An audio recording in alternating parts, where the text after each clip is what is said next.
సనాతన ధర్మాన్ని నిలబెట్టడానికి హిందూ మతం పేరు మీద కోటలు నిర్మించి హైందవ సామ్రాజ్యాన్ని ఏర్పాటు చేస్తున్న రోజులలో ఆయనకి శక్తి యొక్క అండ కావలసి వచ్చింది, అమ్మవారి అండ కావలసి వచ్చింది.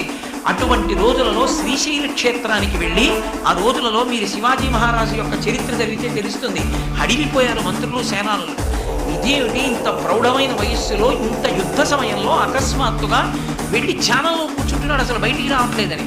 భ్రమరాంబ అమ్మవారిని ధ్యానం చేస్తూ కూర్చున్నాడు శివాజీ మహారాజు. కూర్చుంటే భ్రమరాంబ అమ్మవారు ప్రత్యక్షమై, నీకు నేను ఒక ఖడ్గాన్ని బహూకరిస్తున్నాను, ఇది నువ్వు పట్టుకున్నంత కాలం ఇక నీకు యుద్ధంలో ఎదురులేదు, ఈ ఖడ్గం పట్టుకుని హైందవ సామ్రాజ్యాన్ని స్థాపించమంది.